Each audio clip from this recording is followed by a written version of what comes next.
જોઈ રહ્યા છો વડોદરાનો વાસ. હવે જોઈએ અગત્યના સમાચાર. વડોદરા શહેરના તાંદલજા વિસ્તારમાંથી હત્યાનો એક વિચિત્ર કિસ્સો સામે આવ્યો. હત્યા મામલે ડીસીપી ઝોન 2 ની મંજીતા વંજારાનું નિવેદન. મૃતકના સગાને પહેલા શંકા ગઈ હતી. મૃતકના મોટા ભાઈને શંકા હતી કે આ કુદરતી મોત નહીં પણ હત્યા છે. આ મામલે પોલીસે તપાસ શરૂ કરી. હત્યાની શંકા મૃતકના પત્ની પર કરતા સગાઓ કયા લોકોની મદદથી આ ઘટનાને અંજામ આપ્યો તેની તપાસ કરી રહી છે પોલીસ. પ્રારંભિક પીએમ રિપોર્ટમાં સામે આવ્યું આ કુદરતી મોત નથી. મૃતકની દફન વિધિ બાદ પરિવારજનોને મૃતકના પત્નીના વ્યવહારથી શંકા પ્રબળ બની. મૃતકના સગાએ 30 વર્ષીય પત્નીએ પતિની હત્યા કર્યાના આક્ષેપ. જેપી રોડ પોલીસ સ્ટેશનની અંદર અમારી પાસે પ્રારંભિક એવી માહિતી આવેલી હતી કે જે ફરિયાદી છે ઇમ્તિયાઝભાઈ બંજારા એ જે મૃતક છે એના મોટા ભાઈ હતા અને એમના નાનો ભાઈ જે મૃતક ઇરશાદ એ મરી ગયો છે એના બાબતે અમને જાણ કરેલ અને ત્યારબાદ અમે લોકો શરૂઆતમાં જાણવાજોગ દાખલ કરી હતી. જાણવાજોગના આધારે અમે લોકોએ પોસ્ટમોર્ટમ રિપોર્ટના આધારે ગુના દાખલ કરવાની પ્રક્રિયા ચાલુ કરી છે. પોસ્ટમોર્ટમ રિપોર્ટમાં શું સામે આવ્યું છે? ભાઈનું મૃત્યુ થવાનું પાછળનું મુખ્ય કારણ શું આવ્યું છે?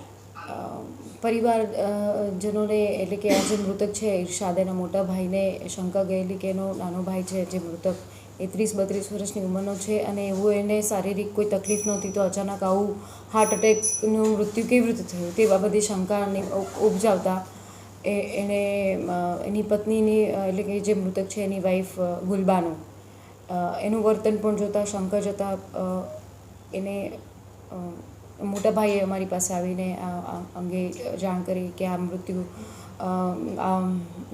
કુદરતી નથી મૃત્યુ પરંતુ અમને આ શંકા છે. રિપોર્ટ શું કહે છે પીએમ રિપોર્ટ?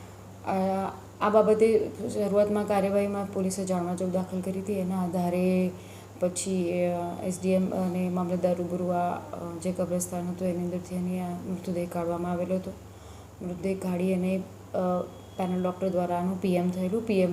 પીએમમાં આનું મૃત્યુ કુદરતી મૃત્યુ નથી એવી રીતના જાણકારી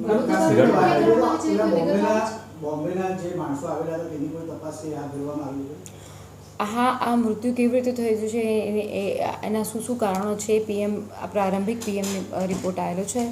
અમે ડિટેલ તપાસ કરી છે કે આગળ આ મૃત્યુ થવાનું મુખ્ય કારણ શું છે અને કેવી રીતે મારવામાં આવેલું અને આમાં આ મોત કોણે નિપજાઈ છે, એની વાઈફ છે એની સાથે કોણ મળતિયા છે એની એ શંકા અત્યારે હાલ વ્યક્ત થઈ રહી છે. આધારે પોલીસ આગળ તપાસ કરી રહી છે.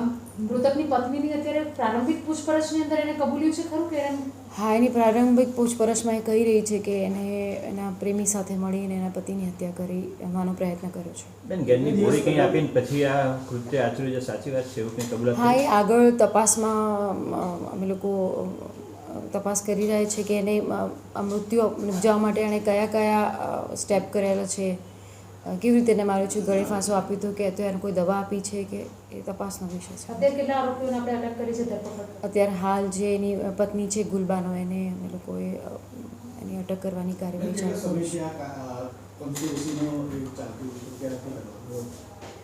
સૌથી પહેલાં તો અમારી પાસે જાણવા જોગાયેલી હતી કે અમારો જે ભાઈ છે એ કુદરતી મૃત્યુ નથી થયું અમને આશંકા છે.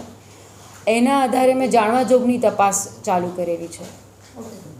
મુંબઈની આજે છોકરી જે ક્યાં રહેતી હતી? આ બેન મુંબઈના નથી, ગુજરાતમાં લગ્ન થયેલું અને આ છોકરી પહેલાં યુપીમાં રહેતી હતી અને એનો જે મિત્ર છે જેનો બોયફ્રેન્ડ છે તોસીફ એ મુંબઈનો છે. એ લોકો પહેલાં પરિચિત હતા અને પછી આ છેલ્લા એકાદ વર્ષથી એકબીજાના સંપર્કમાં હતા.